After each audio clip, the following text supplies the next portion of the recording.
जय श्री कृष्णा।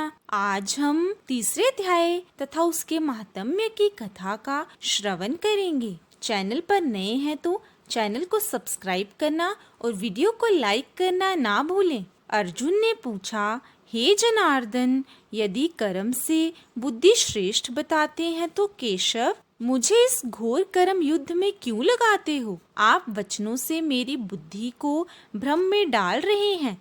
निश्चय करके मुझे बतलाइए जिससे मेरा कल्याण हो। श्री कृष्ण बोले, हे निष्पाप अर्जुन, मैं पहले समझा चुका हूँ कि इस लोक में दो प्रकार की निष्ठा कही है। एक तो सांख्य वालों का ज्ञान योग और दूसरा योगियों का कर्म योग। कर्मों का प्रारंभ ना करने से ही कोई निष्कर्म नहीं कहलाता और कर्मों का त्याग करके संन्यास करने से ही किसी को सिद्धि नहीं मिल जाती। मनुष्य क्षण भर भी कर्म किए बगैर नहीं रह सकता। प्रकृति के गुण ही सब मनुष्यों को कुछ न कुछ कर्म करने में लगाते हैं। जो अज्ञानी कर्मेंद्रियों को रोककर आत्मचिंतन करने के बहाने विषयों की चिंता करता है, वह पाखंडी मिथ्याचारी कहलाता है। हे अर्जुन, जो इंद्रियों को मन से दमन कर और विषयों में प्रवृत्त ना होने देकर उनसे कार्य लेता है, वह कर्म योग का अभ्यास कहलाता है और श्रेष्ठ कहलाता है। अपने धर्म के अनुसार नियमित कर्म करो, क्योंकि कर्म ना करने से कर्म को करना अच्छा है। बिना कर्म किए तुम्हारे शरीर का निर्वाह नहीं हो सकता। हे कौन्तेय, यज्ञ के निमित्त किए जाने वाले कर्मों को छोड़कर जितने कर्म हैं उनके करने से मनुष्य को बंधन होता है। अतएव तुम फल की इच्छा त्याग कर यज्ञ के लिए कर्म करो। सृष्टि के आरंभ काल में ब्रह्मा जी ने यज्ञ सहित प्रजा को उत्पन्न कर प्रजा से कहा था कि यज्ञादि कर्म करके वृद्धि को प्राप्त होंगे। यही सब कर्म तुम्हारे निमित्त कामधेनु होवेंगे। इस यज्ञ से तुम देवताओं को संतुष्ट करते रहो और देवता भी तुमको संतुष्ट करेंगे। इस प्रकार परस्पर बर्ताव करते हुए तुम और देवता कल्याण को प्राप्त होवोगे। यज्ञ आदि कर्मों से प्रसन्न होकर देवता तुमको इच्छित सुख की सामग्रियां देंगे, परंतु उनके दिए हुए दान को जो बिना उनका भोग लगाए ग्रहण करता है वह चोर है।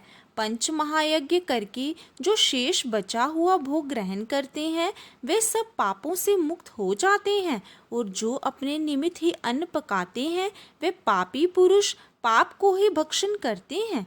अन्न से ही प्राणियों की उत्पत्ति होती है।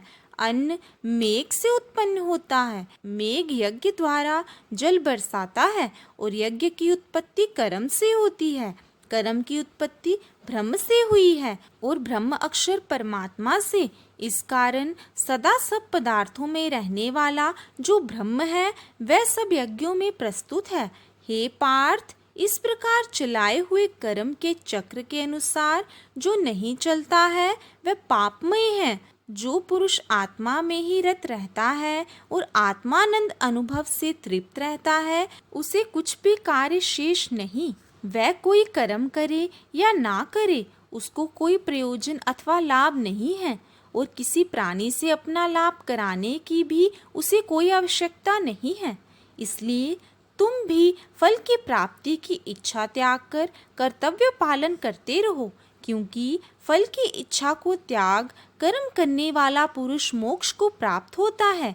राजा जनक आदि ने भी कर्म सिद्धि पाई है। इसी प्रकार तथा लोक संग्रहण को देखते हुए भी तुमको कर्म करना उचित है। श्रेष्ठ पुरुष जिस जिस कर्म का आचरण करता है दूसरे मनुष्य उसी मार्ग पर चलते हैं, और वह जिसको प्रामाणिक मानता है उसी के अनुसार सब उत्तम मानते हैं। हे पार्थ, मुझको तीनों लोक में कुछ भी कर्म शेष ना रहा और ना कोई अप्राप्त वस्तु प्राप्त करनी है, फिर भी मैं कर्म करता ही रहता हूँ। यदि हम ही आलस्य रहित होकर कर्मों को नहीं करेंगे तो मनुष्य हर प्रकार से हमारे ही पथ का अनुकरण करेंगे। जो मैं ही कर्म ना करूं तो सब लोग भी कर्म ना करने से नष्ट हो जावेंगे। इससे मैं ही वर्ण संकरों के उत्पन्न करने का हेतु बनकर प्रजा को नष्ट करने वाला समझा जाऊंगा। जिस प्रकार अज्ञानी फल की इच्छा करके कर्म करता है, वैसे ही फल की इच्छा ना करते हुए ज्ञानी को लोक शिक्षा की इच्छा करते हुए कर्म करना उचित है। कर्म में आसक्त अज्ञानियों की बुद्धि में ज्ञानी भेदभाव उत्पन्न ना करें, परंतु आप स्वयं कर्म करते हुए उससे भी प्रसन्नता पूर्वक कर्म करावें। हे अर्जुन, सब कर्म प्रकृति के गुण से ही उत्पन्न होते हैं, परंतु जिनकी बुद्धि अहंकार से भ्रष्ट है, ऐसे मूर्ख लोग समझते हैं कि हम कर्ता हैं, परंतु जो गुण और कर्म के विभाग को सच्चा तत्व जानता है, वह ज्ञानी पुरुष ये समझकर इसमें आसक्त नहीं होता कि गुणों का ये खेल आपस में हो रहा है।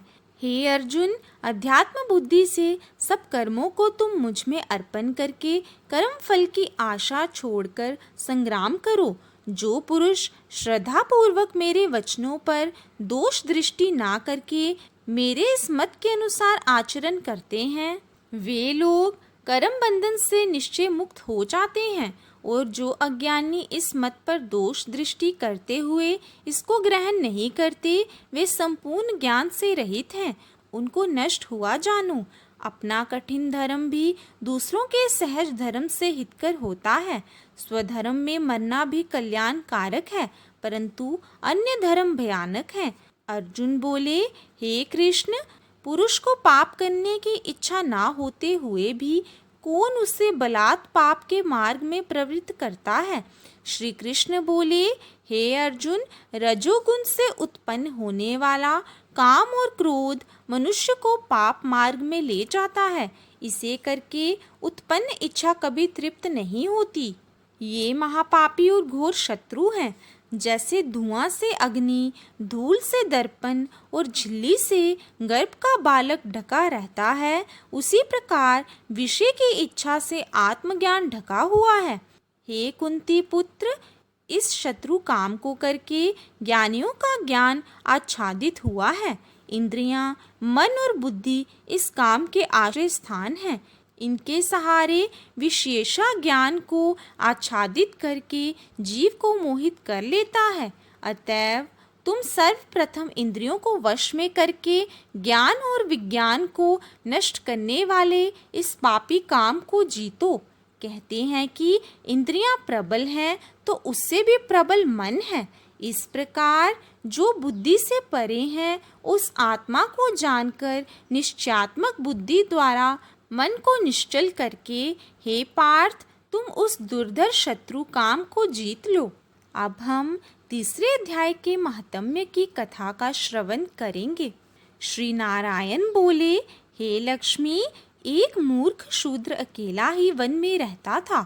पाप कर्मों से उसने बहुत सा द्रव्य इकट्ठा किया।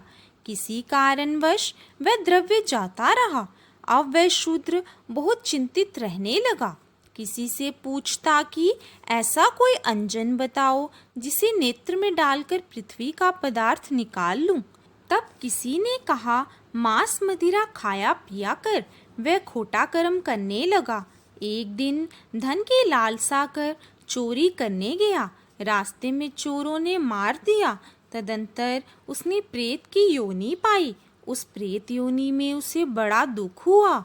एक वट के वृक्ष पर रात दिन चिल्लाया करता कि कोई ऐसा भी है जो मुझे इस अधम देह से छुड़ावे। कुछ समय बाद शूद्र की स्त्री से पुत्र जन्मा। जब उसका पुत्र बड़ा हुआ तो एक दिन अपनी माता से उसने पूछा, मेरे पिता क्या करते थे और देहांत किस प्रकार हुआ?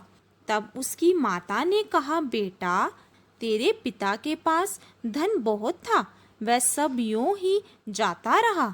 एक दिन धन की लालसा से चोरी करने गया, परंतु मार्ग में चोरों ने उसे मार डाला। तब उसने कहा, हे माता, उनकी गति कराई थी? तब माता ने कहा, नहीं। फिर कहा, हे माता, उनकी गति करानी चाहिए। ये कह वह पंडितों से पूछने लगा और प्रार्थना करी, हे स्वामी, मेरे पिता एक दिशा में जाकर मृत्यु को प्राप्त हुए थे, उनका उद्धार किस प्रकार होवे?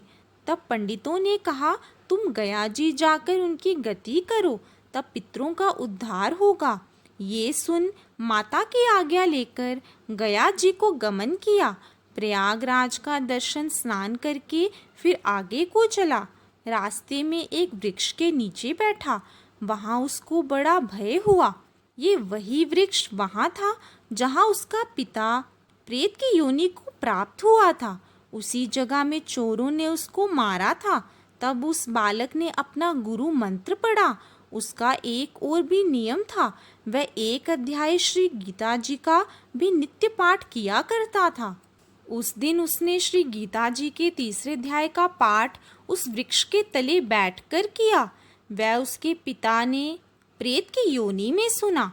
सुन के उसकी प्रेत देह छूट गई, देव देह पाई। स्वर्ग से आए विमान पर चढ़कर उसके सामने आए और कहा, हे पुत्र, मैं तेरा पिता हूँ जो मरकर प्रेत हुआ था। तेरे इस पाठ करने से मेरी ये देव देह हुई, अब मेरा उद्धार हुआ।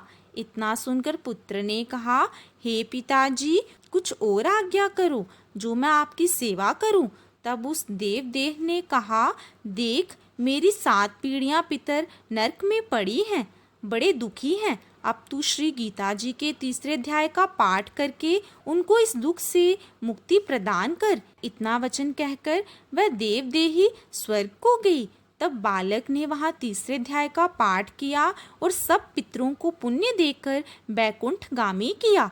जो प्राणी श्री गीता जी का पाठ करे या श्रवण करे, उसका फल कहाँ तक कहें, कहने में नहीं आ सकता। तब नारायण जी ने कहा, हे लक्ष्मी, 3 अध्याय का जो फल मैंने कहा है सो तुमने सुना है।